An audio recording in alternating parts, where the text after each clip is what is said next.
마당 있는 리틀 도서관, 책 맛보기. 사람과 세상과 더 다정하게 지내고 싶어서 책 맛보기를 합니다. 박형리 대하소설 토지, 책 맛보기 23번째입니다. 연민과 연정을 구별할 줄 아는 남자와 새 여자라는 제목으로 20대 청년 길상을 만납니다. 10대 소녀 서희를 상전으로 모시는 길상은 사람의 정을 가치롭게 여기는 남자입니다. 12해가 넘도록 절에서 자란 길상은 산에서 내려와 최참판댁식 소리 됩니다. 길상은 속세에서 살아갈 수 없는 운명을 타고났기에 산속에 있는 절에서 자랐을 것입니다. 그렇게 어렵게 보존한 목숨이 훗날 최참판댁과 서희를 위한 기묘한 인물이 될 줄이야 어느 누가 상상할 수 있었겠습니까? 인연과 인연들이 모이고 모여서 현재가 되고 또 미래가 되니 세상사 참으로 오묘할 따름입니다. 길상은 애틋한 자비가 몸에 밴 걸까요? 아궁이에 불을 지필 때면 맛있는 군밤을 서희에게 먹이고 싶은 마음에 부지런히 부직갱이로 뒤적거립니다. 군밤을 알맞게 익히기 위해 온 정성을 다하는 그 마음은 사랑입니다. 그 사랑의 마음을 다하여 후후 불어가며 군밤 껍질을 벗깁니다. 하지만 길상의 사랑은 따끈따끈한 군밤을 먹고 싶었던 서희에게 가닿지 못합니다. 산딸기의 단맛을 꿀이나 엿의 단맛보다 맛나다고 하는 서희의 섬세한 미각 앞에, 또 양반과 하인을 똑똑하게 분별하는 서희의 냉담 앞에 길상의 정성 어린 사랑은 그만 무참해지고 맙니다. 봉순이 함지박을 들여다보며 밤을 다 아까웠구나. 아깝노. 묵기 좋으라고. 싫어. 서희가 팩 소리를 질렀다. 길상이 의아해하며 왜 그럽니까? 애기씨, 껍질 왜 벗겼어? 손 버리실까 하고 더러워. 난 싫어. 안 먹을 테야. 깨끗이 했는데 길상이 손이 더럽단 말이야. 두 손을 펴보면서 길상이는 안 더러운데. 낭패한 듯 슬픈 듯 눈을 들어 서희를 쳐다본다. 애기씨, 그러시면 이제 길상이가 업어드리지 않을랍니다. 그럼 내가 때려주지. 이놈 종아리 걷어 하고 말이야. 서희는 길상이를 노려본다. 잘못했습니다. 다시 굽어오지요. 13살 길상이는 엄마 75살 서희가 아무리 오만해도 아이일 뿐인 서희를 받아주고 업어줍니다. 화사한 개나리꽃을 꺾어다 주기도 하고 오동나무를 깎아서 소꿉놀이 살림살이도 장만해줍니다. 자신이 할 수 있는 사랑으로 천혜고아가 된 서희에게 사랑을 나눠줍니다. 이런 나날들이 겹치고 또 포개어져서 길상은 느릿느릿 비약을 향해 나아갑니다. 항상 티 없이 맑고 명랑하고 부지런한 길상의 일상은 미래의 비약을 위한 뭉근한 날갯짓이었던 셈입니다. 1908년 두 사람은 함께 간도 땅으로 이주를 합니다. 서희는 조준구 아들 꼽추 조경수와의 혼인을 피해야 했고, 또 길상은 최참판댁 습격에 가담한 의병이었기에 일본 감시를 벗어나야 했습니다.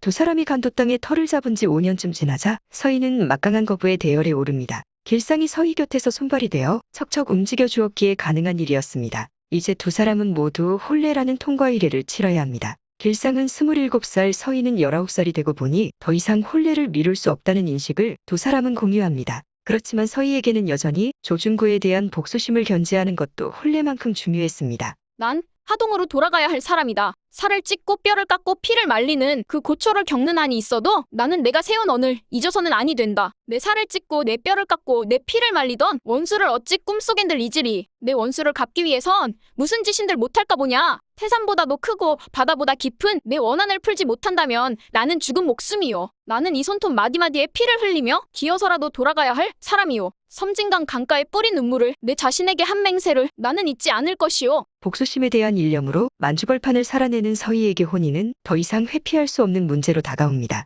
1910년대의 혼인은 봉건의 끝자락과 근대의 문턱이라는 역사적 시류를 탈 수밖에 없습니다.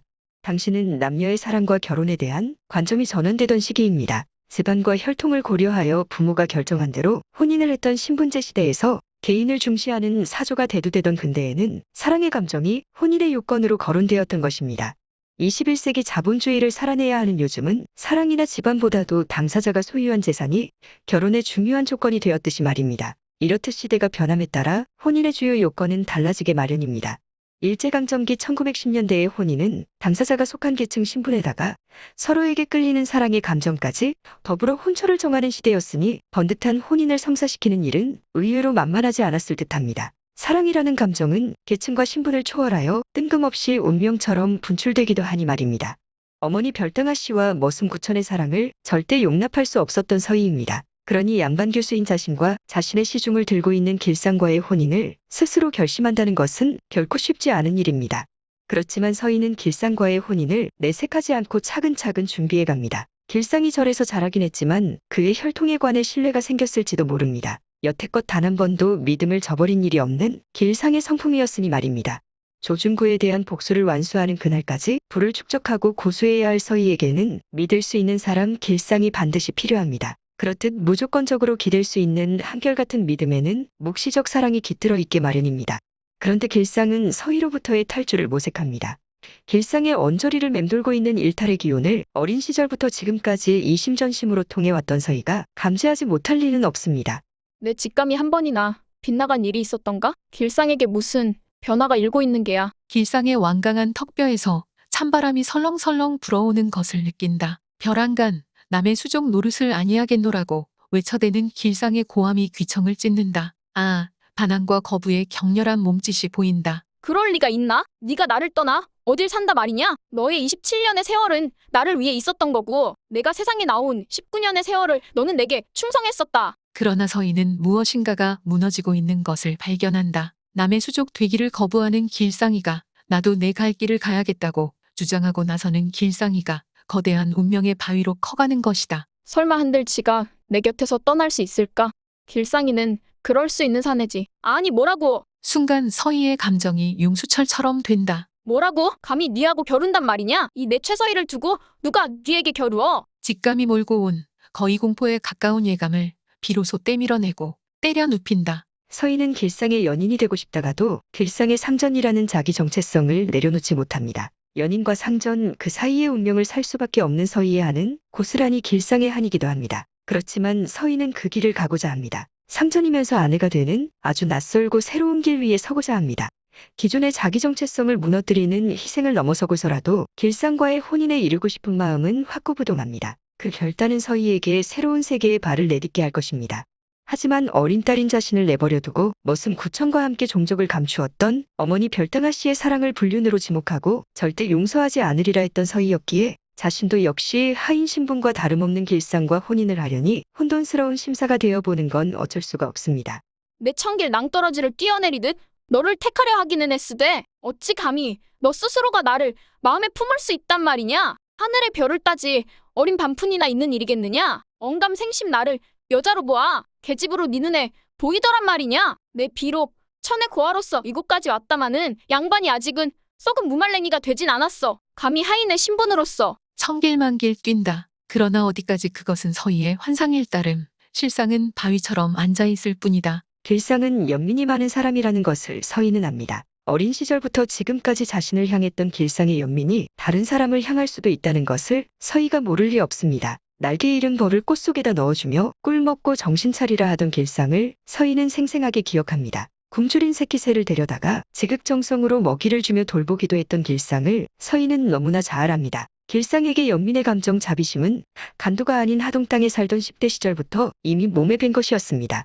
길상은 소년 시절 노랑씨를 사러 읍내에 갔던 적이 있습니다. 서희가 매화꽃을 수놓다가 꽃도 잎도 모두 술을 놓았는데 매화꽃에 날아드는 나비를 수놓을 노랑실이 없었기 때문입니다. 달구지에 올라타 흔들리면서 가는데 영파리가 봉가리를 하기 위해 소를 몰고 지나갑니다. 여지껏 해마다 남의 소를 빌려다가 농사를 지었는데 올해 처음 소주인이 되어 논으로 향하는 것입니다. 영팔의 의기양양하고도 설레는 모습이 눈에 선합니다. 천신만고 끝에 드디어 보무당당한 소주인이 된 영팔에게 진심으로 축하하면서도 사람에게 불임을 당하며 하루 종일 노동에 시달릴 어린 소가 안쓰럽기도 합니다. 소는 처음으로 굴레를 쓰고 밖에 나온 모양이다. 소의 때 모습이 가련하게 느껴진다. 어린 계집아이같이 이 세상을 두려워하는 표정이다. 영팔이는 평생 처음 가져보는 소의 등을 애무하듯 만지며 웃는다. 소는 수줍음을 타는 것처럼 슬그머니 밭쪽으로 고개를 돌린다. 유령이 짤랑짤랑 흔들리면서 청아한 소리를 낸다. 이제는 나무 소 안 빌리도 되겠어. 부자 되었어. 그렇지만은 소가 아직 어린 것 같아서 좀 불쌍하여. 너무 일 많이 시키지 마소. 아직은 어린데 굴레도 무거워 보여. 그리 하꾸마 힘에 버겁게야 일 시키겠나? 귀한 일꾼 어린 소를 모시고 들로 향하는 영팔이는 껄껄 웃습니다. 길상은 다시 달구지 위에서 마냥 흔들립니다. 그러다가 공상에 빠집니다. 사람이 부리는 대로 노동을 할 수밖에 없는 소의 신세가 애처로워 그랬을까요? 생명이 생명을 잡아먹는 먹이사슬의 이치를 떠올립니다. 잡아먹고 잡아먹히는 것이 자연의 순리이니 목숨 가진 모든 것들은 참혹한 생존을 감내하면서 목숨을 보존해 간다는 것을 공상이 깨우쳐줍니다. 목숨을 부지하고 살아있다는 그 자체는 자기보다 약한 것들을 잡아먹고 고통스럽게 한 결과라는 것을 기정사실로 받아들입니다. 그런 인식이 소년 길상으로 하여금 살아가는 모든 생명들에 대해 애틋함과 측은함을 품게 합니다. 불현듯 길상의 공상 속으로 한복이의 기구한 운명이 날아듭니다. 그런 운명이 왜 하필이면 착한 한복이를 덮쳤는지 풀리지 않는 의문입니다. 한복이에게 왜 어느 날 갑자기 아버지는 처형되고 어머니는 자살하는 사건이 닥쳤는지, 왜 부지불식간에 부모 잃은 고아의 처지를 떠안게 되었는지, 소년 길상은 거역할 수 없는 운명의 어떤 불가사의한 힘을 감지합니다. 잇따라 밀려오는 공상은 길상에게 다시 없이 감미로운 것이었다. 꼬리에 꼬리를 물고 나타나는 수많은 생각들은 마치 만화경같이 찬란하고 다양했다. 과거에서 미래까지 추억과 꿈은 마음대로 끝도 시작도 없이 그의 생각 속 넓은 공간을 비상하는 것이다. 짐승이나 사람이나 벌레라 하더라도 이 땅에 한 번 태어나심은 다 같이 살다 죽어야 할 낀데, 사람은 짐승을 부리먹고 또 잡아먹고, 호랭이는 어진 노루 사슴을 잡아먹고, 날짐승은 또 버러지를 잡아먹고, 우째 모두 목숨이 목숨을 죽이가면서 사는 것일까? 병이 들문 짐승들은 산속이나 굴속에서 혼자 죽겠지. 혼자 울면서 죽겠지. 아, 불쌍한 짐승들아. 사람같이 나쁜 거는 없다. 동물을 사냥하는 그런 사람이 싫구마. 사람이나 짐승이나 목숨은 다 마찬가지 아니가? 죽어서 다음 세상에는 사람도 개가 될지 사슴이 될지 누가 아노? 한복이는 착한 아인데 와 고생있고. 공상과 연민이 많은 길상은 20대가 되면서 밤마다 최참판댁 머슴방을 나와 마시를 갑니다. 봉순이가 길상에 대한 연정을 품고서 설레든지 말든지 내몰라라 하고서 말입니다. 길상이가 봉순이를 애써 외면하는 것은 봉순이의 일생을 책임질 자신이 없기 때문입니다. 봉순이가 받을지도 모를 상처를 미리 걱정하는 것은 봉순이의 앞날이 순탄하길 바라는 우정의 마음일 듯합니다. 길상의 속을 알 길 없는 봉순이는 자신의 애타는 연정을 뿌리치고 마을 아이들을 만나러 가는 길상이 불만스럽습니다. 한복이에게도 다정다감하고 꼽초 조병수도 잘 거들어주는 길상이가 봉순이 자신한테는 마음을 주지 않고 매정하니 불평을 늘어놓지 않을 수가 없습니다. 요새 밤에는 어디로 마실 가는지 내 알구마. 한복이 집에 가는 거를 내 알구마. 동네 머시마들 모아놓고 무슨 궁리를 하는고. 또 곱새 도령하고는 우찌 그리 친해졌는지. 장차 애기씨 서방님들끼니 밀일부터 친해두자 그 말인가? 마음에도 없는 말을 하며 사뭇 시비 쪼다.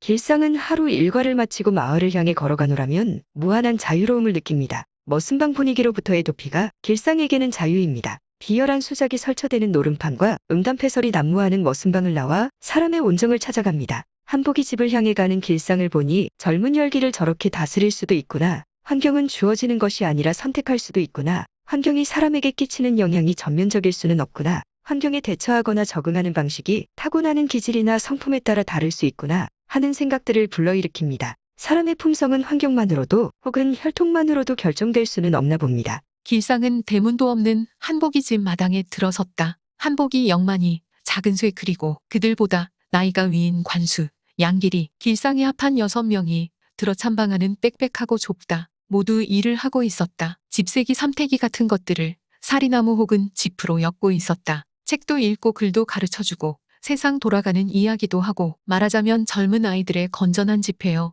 토론 장소였다고나 할까. 길상이 이곳을 드나들게 된 것은 머슴방의 그 뭉뭉한 공기 속에서 벌어지는 노름판, 야비한 잡담을 피해서였고, 한복이 이외 식구가 없는 자유스러운 분위기, 아이들이 순박하고 착실하며 길상을 형같이 따르는 인정에 끌려서였다. 아이들이 길상에게서 느끼는 인정은 어디서 연유한 걸까요? 길상에게 사람의 정을 느끼게 했던 사람들이 있습니다. 길상은 그들로부터 사람의 정을 본받아 배우기도 했을 것입니다. 길상은 간도 땅에 산 지 5년이나 지났건만 서희 할머니인 윤씨 부인의 정이 그립습니다. 또 절에서 자랄 때 우관 스님이 부모와 다름없이 베풀어준 정도 여태껏 간직하고 있습니다. 뭐니 해도 길상에게 정의 진면목을 보여준 사람은 의병활동 중에 생사고락을 함께했던 윤보 목수입니다. 길상은 못생긴 윤보의 정이 참 이뻤다고 기억합니다. 장가들 나이가 지나도록 세월이 훌쩍 흘렀건만 그들의 정이 새삼간절하게 다가옵니다. 하동 땅에 대한 향수 탓일까요? 아니면 서희를 향한 연정을 주체하기가 힘들어서일까요? 길상은 양반 교수 서희를 상전으로 모시자니 이제 예전의 애틋한 정만으로는 버겁습니다. 술에 취해 용의를 찾아가서는 사람의 정은 은혜나 의리와는 다른 감정이라고, 정은 불쌍히 여기는 마음에서 우러나는 것이다 라고 주절거리니 말입니다. 지위가 높고 낮음에 상관없이 또 재산이 많고 적음을 떠나서 자기 자신을 혹은 서로를 불쌍한 목숨으로 여길 때 정은 저절로 솟아나는 기운인가 봅니다. 빈천한 사람도 지체 높은 부자를 불쌍히 여길 수 있는 그 마음이 바로 사람의 정이라고 길상은 횡설수설합니다.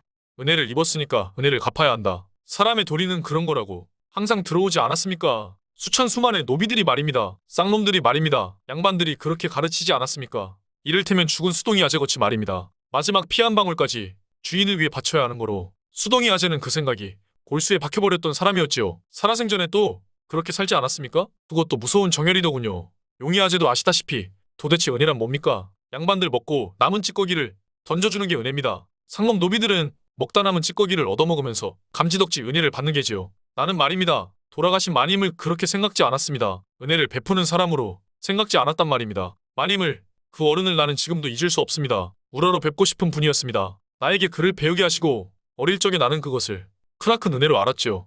그러나 그건 은혜가 아니라 정이었습니다. 사람이 사람에게 보내는 정 말입니다. 상전이 하인에게 베푸는 은혜? 그건 아니었습니다. 그 어른은 웃으신 일이 없었지만 웃음보다 더 정을 느끼게 하는 슬픔이 있었습니다. 그 어른 눈에는 자기 자신을 슬퍼하고 불쌍히 여기는 빛이 있었습니다. 자기 자신을 슬퍼할 줄 모르고 불쌍하게 생각하는 마음이 없이 어찌 남을 위해 슬퍼하겠습니까? 배고파 본 사람만이 배고픈 것을 알듯이 말입니다. 아파 본 사람만이 아픔을 알듯이 말입니다. 해서 그렇지요. 나는 그렇습니다. 그분을 불쌍히 여기고 그분께 정을 느낀 겁니다.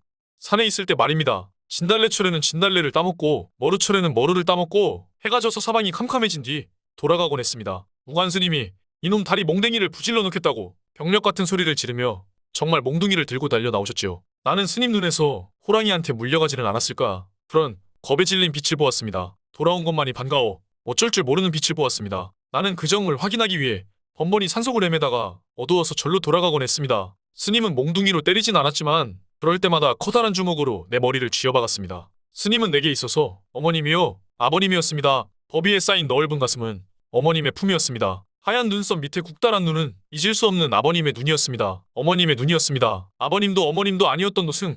나는 그 어른이 보고 싶을 때가 많습니다. 나는 누구든 사람을 보면 솔나무에선 솔냄새가 나고 느릅나무에선 구린내가 나고 계피나무에선 맵싸한 향기가 나듯이 단박에 그 사람의 냄새를 알 수 있습니다. 나쁜 사람 좋은 사람 그런 얘기는 아니고요. 사람의 정이 있느냐 없느냐 아무리 남에게 좋게 보여도 정이 없는 자는 거짓말쟁이입니다. 네, 거짓말쟁이입니다. 가증한 거짓말쟁이입니다. 아무리 좋은 일을 해도 그건 거짓말쟁이입니다. 자신을 슬프게 생각해본 일도 불쌍하다 생각해본 일도 없는 사람입니다. 그런 사람일수록 슬픈 것처럼 불쌍한 것처럼 목졸이지요. 남에게는 대자대비한 것처럼 몸짓이 아주 큽니다. 그것은 자기 자신한테 하는 거짓말입니다. 나는 언젠가 어느 주막에서 눈물 한 방울을 쪼르르 흘리며 이보란 듯 옷고름으로 찍어내는 늙은 영감쟁이를 본 일이 있어. 눈물은 아니 흘려도 슬픈 것이요. 비 오듯 쏟아져도 슬픈 것인데 어거지로 흘린 한 방울의 눈물을 소중하게 옷고름으로 찍어내는 그 품을 보고 구역질이 났습니다. 사람의 탈을 쓰고 사람의 정이 없는 거짓말쟁이는 아무래도 탈바가지일 수밖에 없습니다. 내가 왜 이런 얘기를 하고 있을까요? 네, 사람의 정은 의리가 아니란 말입니다. 서희 애기씨는 보물입니다. 연꽃이지요. 꾀꼬리 새끼입니다. 윤보 목수는 웃어도 슬퍼지요. 울어도 태평스럽고요. 그 못생긴 곰보 얼굴이 얼마나 예뻤는지 생각나시지 않습니까? 용인은 이렇게 짓걸려대는 길상을 별로 본 일이 없다. 어쩌면 그는 마음속으로 혼자 짓거리고 있다는 착각에 빠져 있는지도 모른다. 길상은 용이를 물끄러미 쳐다본다. 생각에서 깨어난 사람 같았다. 여지껏 말을 했던 것이 아니었고 생각에 헤매고 있었던 것으로 착각하고 있음이 분명하다. 길상은 서희에게서 정을 뗄 적절한 시기를 조율합니다. 은혜나 의리를 다치지 않도록 하면서 사람의 정만을 떼려니 쉽지 않습니다. 그래서 정을 줄 다른 대상이 필요했을까요? 연민이 많은 길상에게 마침 가난한 과부와 굶주린 어린아이가 다가옵니다. 아마 서희와 정을 떼겠다고 마음먹지 않았다면 그냥 스쳐 지나갔을 인연일지도 모릅니다. 불타버린 용정의 새집을 짓기 위해 목재를 사러 회령으로 가는 마차를 탔다가 두 모녀를 만나게 됩니다. 용정에서 삭바느질로 생계를 유지하던 오기 엄마는 용정이 잿더미로 변하자 살기를 찾아 회령으로 가던 터였습니다. 이 자연스러운 우연은 누구에게 기운으로 작용하게 될까요? 그건 바로 서희였습니다. 멀지 않은 훗날 급히 난 처지에 놓인 오기 엄마가 부귀를 누리는 서희에게 베푸는 자가 됩니다.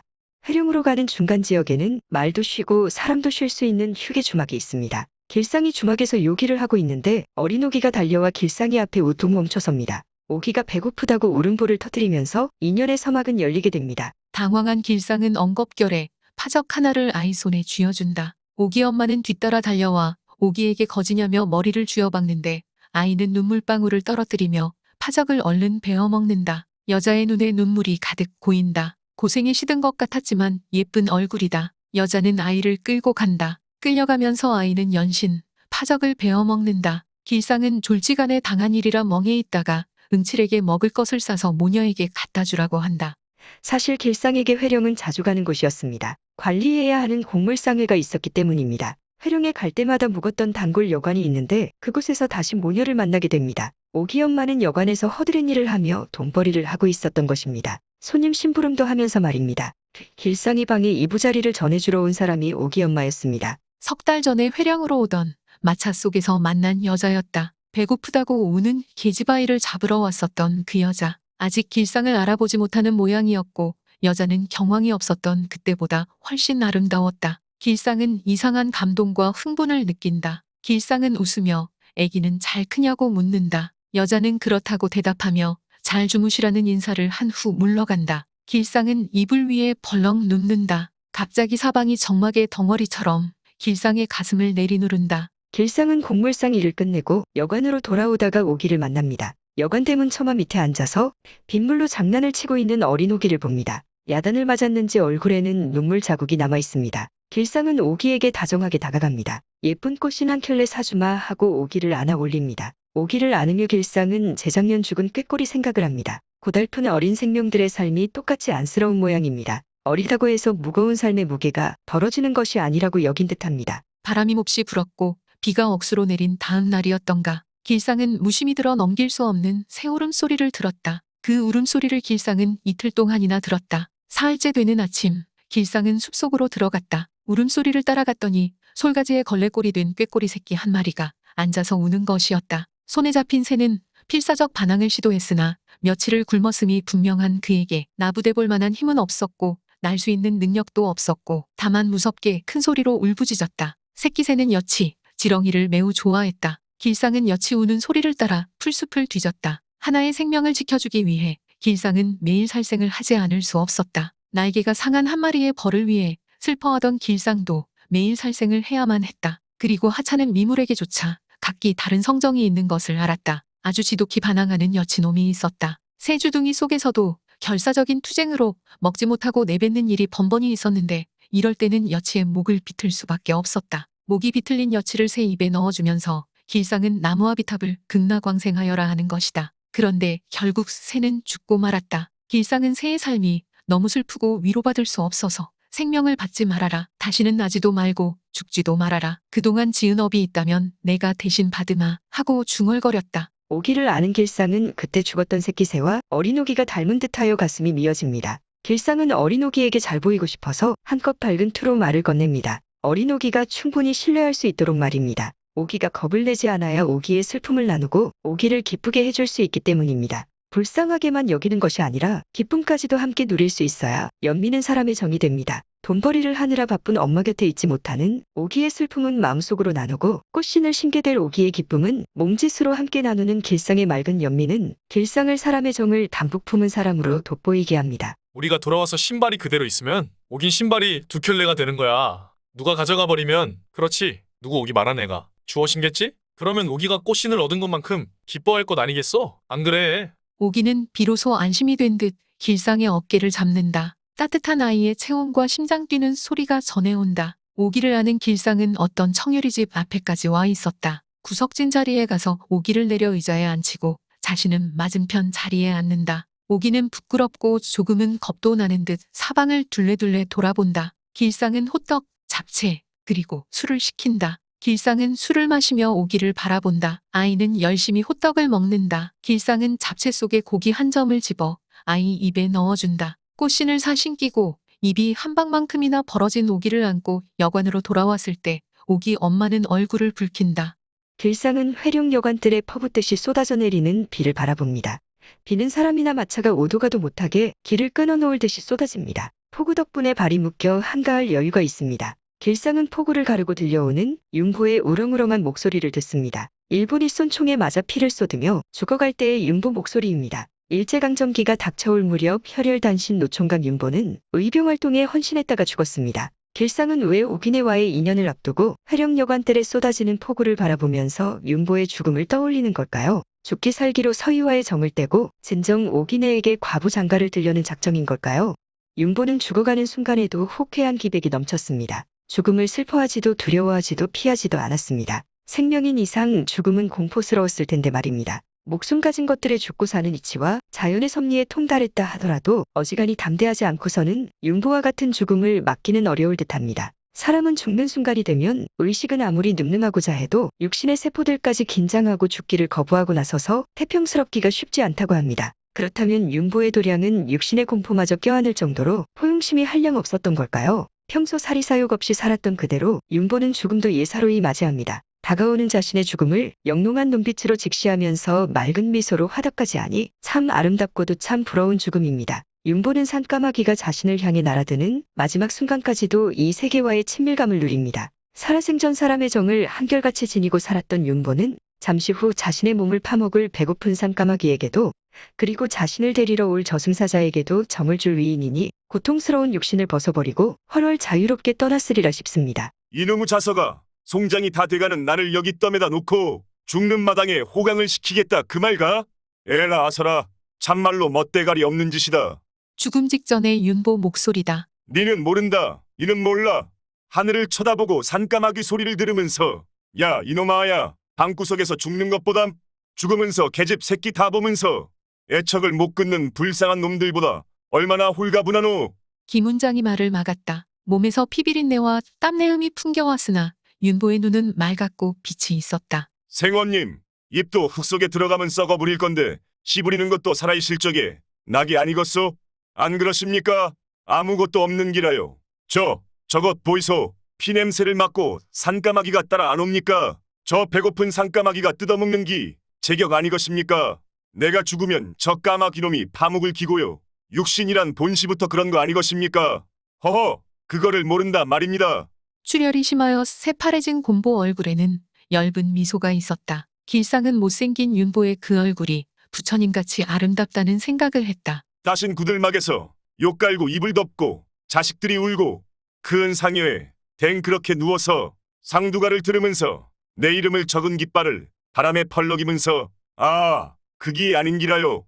육신에 속아서 사람은 죽는다고 생각하는 기라요. 육신을 헌옷같이 벗어버리면 그만인데 내삼아 헐헐 날아서 가는 기라요. 뒤도 안 돌아보고 가는 기라요. 거기 가면 양반도 없고 상놈도 없고 부자도 없고 빈자도 없고 불쌍한 과부도 없고 호래비도 없고 부모 잃은 자식도 없고 자식 잃은 부모도 없고 외놈도 조선놈도 없고 그랬으면 얼마나 좋겠소. 그러면 나는 콧노래나 부르면서 거기서 집이나 지을라누마요.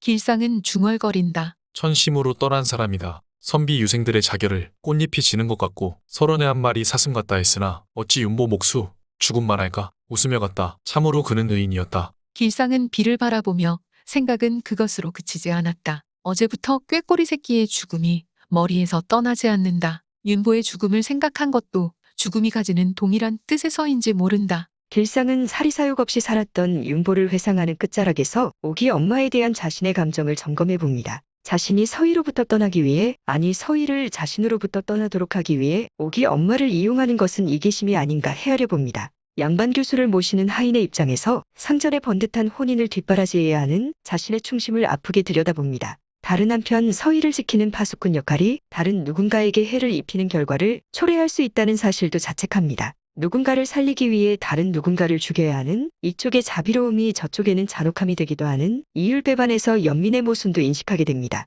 한 생명에 대한 자비와 다른 생명에 대한 잔혹, 꾀꼬리 새끼를 살리기 위해 여치의 목을 비틀어 죽인 일, 이 이율배반의 근원은 어디 있으며 뭐라 설명되어질 수 있을 것인가? 인간의 경우에 있어서도 약육강식의 원칙이냐? 아니다. 사랑의 이기심이냐? 아니다. 애정의 의무냐? 그것도 아니다. 그러면 선택이냐? 그것도 아니다. 그러면 무엇이냐? 이율배반의 자비와 잔혹은 영원한 우주의 비밀이냐? 지금 애기씨는 내게 있어. 한 마리의 꾀꼬리 새끼란 말일까? 나는 애기씨를 위해 누구의 목을 비틀고 있는 게지. 길상은 소년 시절부터 지금까지 서희로 향하고 있었던 일편단심의 충정을 떼기 위해 안간힘을 다해봅니다. 극약 처방으로서 오기 엄마를 필요로 하는 것은 아닌지 아프게 자문자답하면서 마음을 이리저리 헤집습니다. 양반이면서 거부인 서희에 걸맞은 혼인을 충직한 하인으로서 뒷바라지하기 위해 생계유지마저 간당간당한 아이 딸린 과부 오기 엄마를 수단으로 삼고자 하는 것은 아닌지 노파심에서 자신의 양심을 낱낱이 파헤쳐보는 것입니다. 이율배반의 틈바구니에서 사람의 정을 지니면서 살아가는 일은 참으로 녹록하지 않은 듯합니다. 날이 새자 길상은 떠날 채비를 차렸다.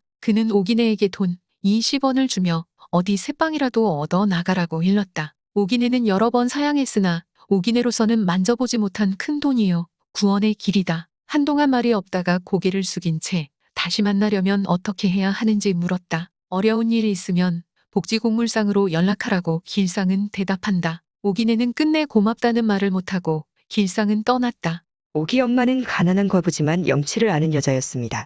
그녀는 거저 얻는 것을 극도로 싫어할 정도로 자존감이 높았습니다. 그렇지만 길상이 주는 돈을 끝내 거절하지 못한 것은 여관이라는 일터가 어린 오기를 돌보면서 돈벌이를 하기에는 적절하지 않았기 때문입니다. 오기 엄마는 오기를 곁에 두고서도 돈을 벌 수 있는 일을 하고 싶어서 길상의 돈을 거절할 수 없었습니다. 그 돈을 미천 삼아 허름한 새빵을 얻어서 삭바느질을 하여 돈도 벌고 오기도 키울 요량으로 말입니다. 오기 엄마는 우선 어린 오기와 함께 살아가는 것이 하도 다급하다 보니 길상의 도움을 받아들이지만 그 빚은 반드시 갚아나갈 것을 분명히 합니다. 몹시 공공하면서도 사람으로서의 체면을 잃지 않고 낳은 자식을 어떻게든 책임지고자 하는 오기네는 온 세상 아기 엄마들의 자부심이자 인간의 긍지이며 또 사람으로서 마땅한 정의입니다. 오기네는 그래서 어여쁜 여자이며 강인한 엄마입니다. 오기네는 길상의 돈을 갚기 위해 그야말로 부지런히 일을 합니다. 꼭 갚으라고 하는 사람이 없는데도 반드시 갚으려고 합니다. 총각 신세를 망치는 과부가 되지 않으려는 것은 길상이 베풀어준 은혜에 대한 보답이고 의리이며 길상에 대한 오기네의 연민이며 사람의 정입니다.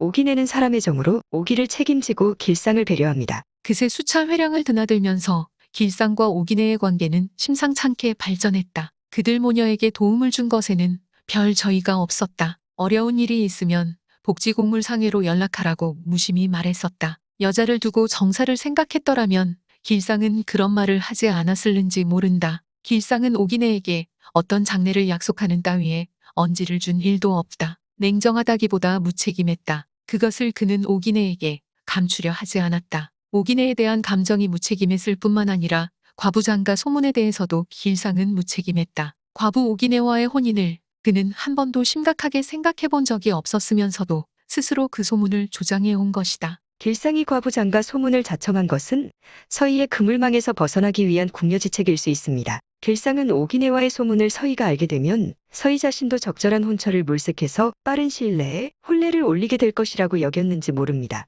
길상은 과부장가 소문만 조장한 것이 아니라 서희 아버지 최치수의 절친한 벗이었던 이동진에게 편지를 씁니다. 천혜구와 서희의 혼례를 성사시켜주는 어르신이 되어주십사 간청하는 편지를 보낸 것입니다. 오랜 세월 동고동락했던 서희를 심정적으로는 도저히 떠나지지 않으니 충직한 하인으로서 상전의 혼례를 성사시키기 위한 일을 구체적으로 진척시키는 것입니다. 편지를 쓴 행위는 길상이 자신은 서희와 혼인할 의사가 없다는 사실을 확고하게 시사한 것이나 마찬가지입니다. 길상이 서희를 떠날 태세를 현실적으로 취하고 있는 동안 서희는 길상과 혼인할 준비를 내색하지 않으면서 진행하던 중이었습니다. 자신의 복잡한 심경을 다스려가며 묵묵히 혼인을 추진하고 있는 것만도 벅찬 서희에게 길상이 성가신 일을 덧보탠 것입니다. 이제 서희는 길상과 무사히 혼인을 하기 위해서 과부장과 소문의 진상을 파악하고 해결해야만 합니다. 서희는 오기네를 만나기 위해 먼 회룡으로 외출을 시도합니다. 오기네는 자신을 찾아온 서희로 하여금 길상에게 프로포즈할 결심을 굳히게 합니다. 길상과의 혼인을 결심하고 그 세기를 향해 뛰어들도록 말입니다. 오기네의 올곧은 심성이 반전을 일으켰던 것입니다. 궁핍한 티가 절로 우러나는 오기네는 한껏 고급스럽게 치장한 서희를 마주하고서도 기죽는 법이 없습니다. 가난한 오기네의 투명한 인성은 그야말로 보석입니다. 오기네의 단단함과 도도함은 서희에게 새로운 운명을 향해 나아갈 자극이 됩니다. 오기네는 길상에게 도움을 받는 자였지만 서희에게 용기를 주는 자가 된 셈입니다. 반듯한 오기네에게서 진실을 간파한 19살 서희는 27살 길상을 연민하게 됩니다. 이렇듯 세상 사 많은 문제들은 맑은 연민이 해결해 줄 듯합니다. 서로를 연민하면 얽히고 설킨 복잡한 일들도 스르르 풀어지게 되니 말입니다. 단정하면서 독립심이 강한 오기네의 사람다운 성품은 길상과 서희의 혼인을 성사시키는 1등 공신이 됩니다. 서희의 거칠고도 솔직한 그래서 사랑스러운 프로포즈는 다음 책 맛보기에서 다루려고 합니다. 그때 오기네의 매력도 다시 만나게 되지 않을까 싶습니다. 이번 책 맛보기에서는 특히 윤보, 오기네 그리고 길상을 통해 약자이면서도 어느 누구보다도 강한 사람이 될 수 있다는 이율배반의 아름다움과 사람의 정을 되새겨보는 시간이 되었습니다. 지금까지 마당 있는 리틀 도서관 책 맛보기 황진이었습니다. 책 맛보기는 그저 제가 경험한 책, 사람, 세상 이야기일 뿐입니다.